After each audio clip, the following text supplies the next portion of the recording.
Assalamualaikum warahmatullahi wabarakatuh. Berjumpa lagi dengan saya di channel YouTube saya Ensiklopedia Ahmad Fauzi.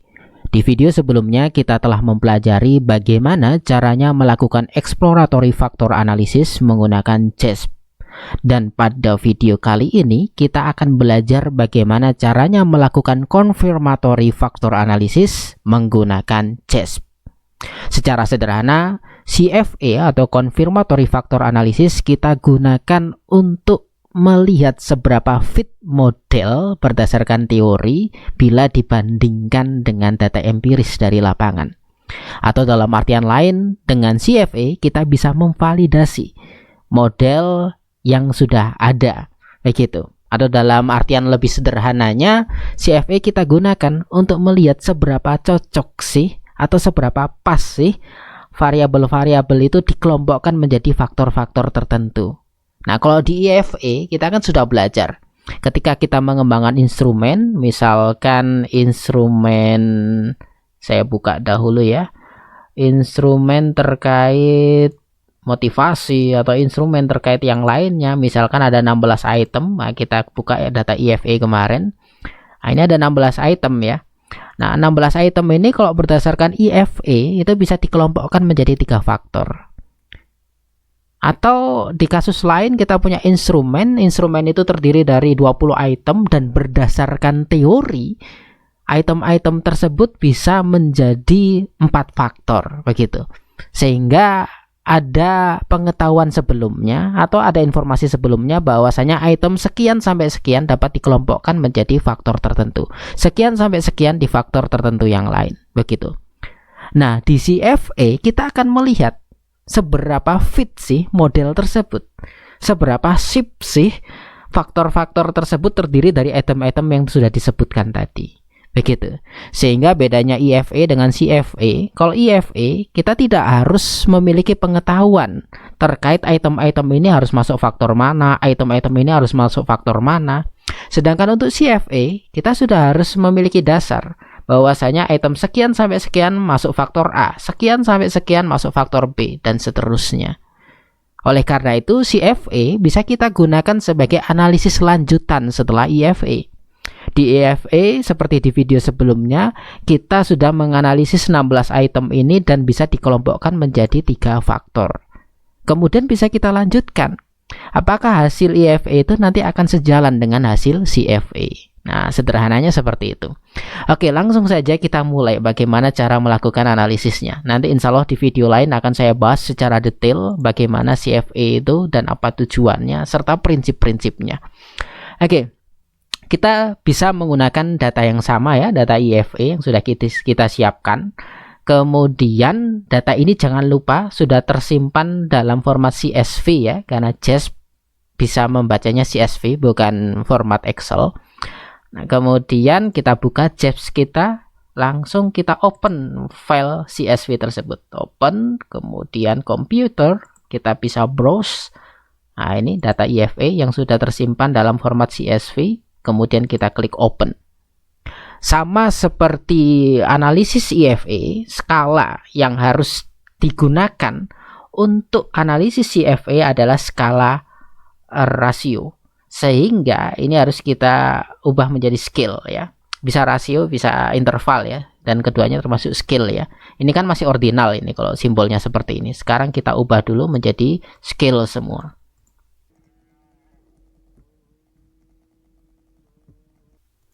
Oke, setelah semuanya diubah menjadi scale, sekarang waktunya kita melakukan analisis faktor. Di atas ada faktor, ini bisa kita pilih, kemudian confirmatory factor analysis kita klik. Sehingga muncul tampilan seperti ini. Saya perkecil dulu agar tampilannya seperti pada umumnya. Nah, ini tampilan umumnya. Di sisi kanan sudah siap-siap ada tabel output. Oke, di sisi kiri kita akan mengolah data kita. Pastikan ya di sini sudah berubah menjadi simbol scale seperti ini. Kemudian di sisi kanan ada kolom faktor. Nah, ini bisa kita sesuaikan jumlah kotaknya dengan mengeklik tambah plus atau tanda minus. Plus untuk menambah, minus untuk mengurangi. Kita akan melanjutkan analisis data di video IFA kemarin. Berdasarkan video atau analisis IFA di video sebelumnya, Ini kan kesimpulannya ya. Ada 3 faktor. Faktor 1 item sekian sampai sekian, faktor 2 sekian sampai sekian, dan faktor ketiga item nomor 6 dan 7. Nah, ini bisa kita masukkan sesuai dengan hasil IFE kemarin.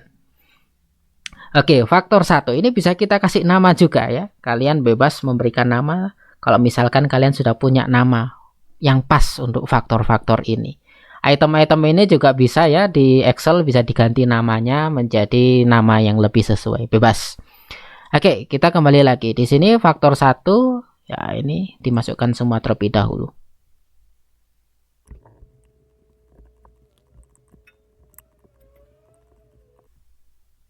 Oke, ini sudah kita masukkan semua. Cara memasukkannya menggunakan panah di sisi sini ya. Jangan sampai salah panah. Kalau mau masukkan di faktor 1, maka gunakan panah ini. Faktor 2 menggunakan panah ini. Faktor 3 menggunakan panah yang ini. Selanjutnya saya perbesar layarnya terlebih dahulu agar lebih enak untuk diikuti. Nah, kemudian di sini ada second order factor. Nah, ini tidak usah kita ubah terlebih dahulu, tidak usah kita tambahkan terlebih dahulu karena ini konsep lanjutan ya. Kemudian di sini ada model option. Model option juga tidak perlu kita ubah, kita sesuaikan dengan default dari JAWS ini. Nah, baru di additional output perlu ada beberapa hal yang kita lakukan. Yang pertama, kita perlu centang additional fit measures. Nah, ini harus dicentang. Kemudian R square ini boleh dicentang. Kemudian di sini ada average variance extracted, ini juga dicentang. Reliability boleh dicentang, boleh tidak. Kalau kita ingin menambahkan informasi yang bagus, kita bisa juga centang reliability-nya. Kalau tidak mau dilaporkan juga tidak apa-apa. Kemudian 3 ini tidak perlu. Kemudian Lavaan sintaks ini juga tidak perlu. Ini untuk mendapatkan sintaks kalau kita ingin analisis menggunakan program lain. Multigroup CFA ini juga tidak perlu kita ubah-ubah. Kemudian kita ke plot. Nah, di plot ini kita klik. Kemudian yang harus sebetulnya kita centang adalah model plot. Namun kalau kita ingin melihat misfit plot, kita juga boleh centang. Apa itu misfit plot? Akan kita singgung nanti. Kemudian di advance ini juga bisa kita klik. Nah, di sini ada mimic package. Kalau di versi-versi sebelumnya ini istilahnya bukan mimic package ya. Emulsion kalau tidak salah di sini emulsion. Ini maksudnya adalah kita ingin bandingkan hasil analisis JASP ini menggunakan program-program lain. MPlus, EKS itu program-program lain. Kemudian error calculation kita defaultkan, tidak usah diubah-ubah. Missing data dan estimator bisa ML ya, bisa auto juga. Atau bisa yang lain, terserah, tergantung preferensi dari peneliti masing-masing. Kemudian standarisasi, kita kalau ingin menstandarkan angka atau menstandarkan hasil, kita bisa pilih. Ya, jadinya angkanya bisa nanti seragam begitu. Oke, itu yang perlu kita atur di sisi kiri. Sekarang kita lihat di kolom atau di hasil. Nah, ini ya di result. Nah, ini ada model fit. Nah, sebelum kita lanjut ke CFA, kita itu harus melihat seberapa fit model yang kita ajukan berdasarkan data kita. Nah, yang sebetulnya pertama muncul secara default adalah chi-square test, dan chi-square testnya itu sebetulnya harus di atas 0,05.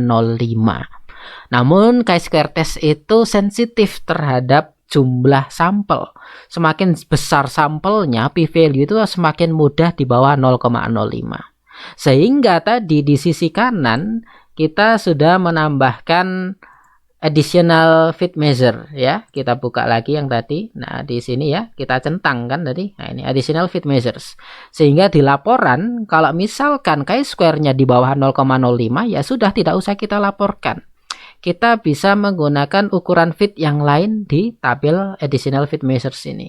Nah, ini ada banyak sekali. Ada CFI, ada TLI dan sebagainya.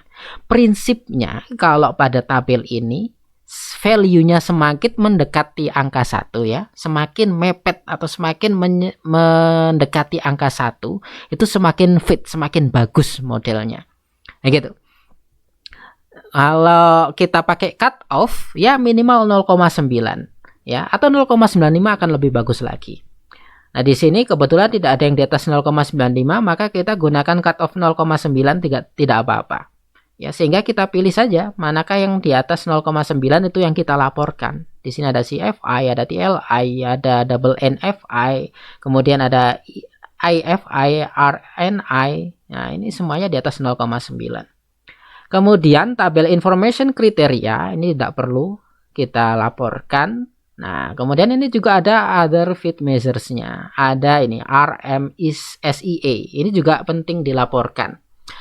Berbeda dengan additional fit measures yang tadi saya katakan semakin mendekati angka 1 semakin bagus. Kalau yang RMSEA ini semakin mendekati 0 itu semakin bagus ya. 0,00 sampai 0, di bawah 0,05 itu sangat bagus.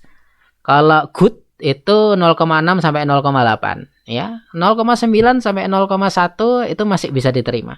Di atas 0,1 itu sudah di atas 0,01 itu sudah di atas 0,1 ya. Di atas 0,1 itu sudah jelek ya, sudah poor ya.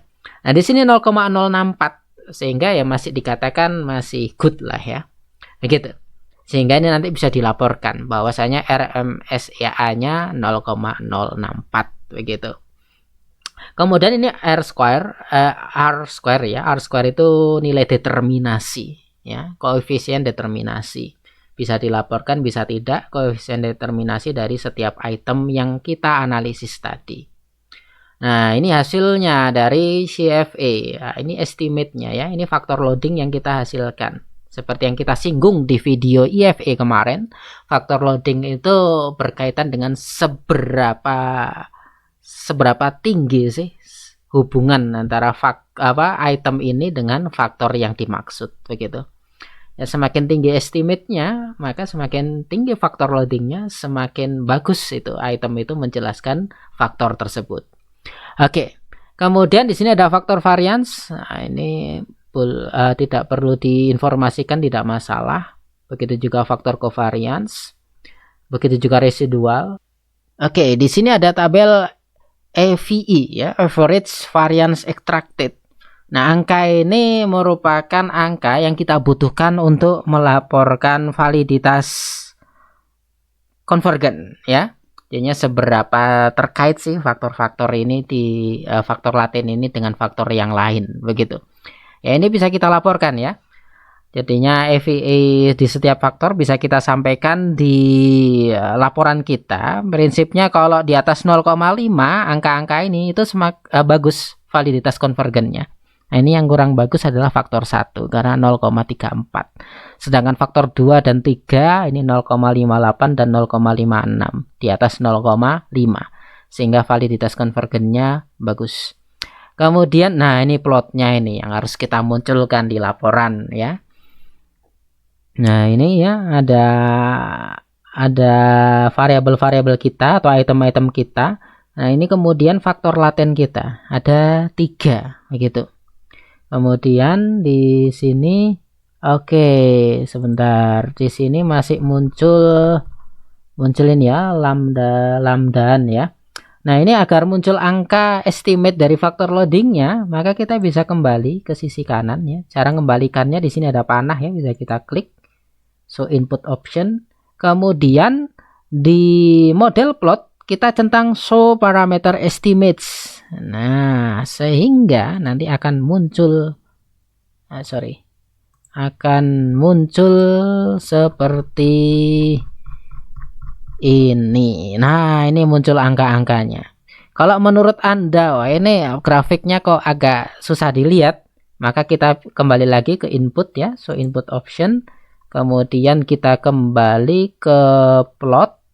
Mana tadi plotnya? Nah, ini plot kemudian rotate plot. Kalau di rotate dia muter ya. Kita lihat hasil puterannya. Nah, ini ya, dia muter seperti ini. Terserah ya, kita bisa melaporkan di plot yang kayak tadi atau plot yang sudah berputar seperti ini. Gitu. Kemudian di sini ada misfit plot. Misfit plot itu digunakan untuk melihat mana sih item-item yang nggak fit sama item yang lain, gitu ya. Nah, ini kita lihat, bisa kita identifikasi mana yang nggak fit. Nah, ini sudah ditanda-tandai ini. Ya, yang nggak fit yang mana saja. Gitu, ya. Oke, itu merupakan analisis CFA dari JASP. Nah, kita tadi seperti yang saya katakan bisa melaporkan beberapa hal penting. Yang pertama terkait kefitan dari model kita. Kalau di sini di bawah 0,05 kita bisa gunakan di sini fit index yang lain ya. Kita lihat yang paling mendekati angka 1 kita laporkan. Kalau kita menggunakan RMSEA ini, kita lihat semakin dekat dengan angka 0 semakin bagus. Tetapi kalau ternyata tidak 0, maka ya jangan sampai 0,1. Begitu. Kemudian ini hasil CFA-nya yang kemudian bisa diplot semacam ini. Begitu. Oke, terima kasih. Ini merupakan penjelasan CFA dari JASP. Saya akhiri. Assalamualaikum warahmatullahi wabarakatuh.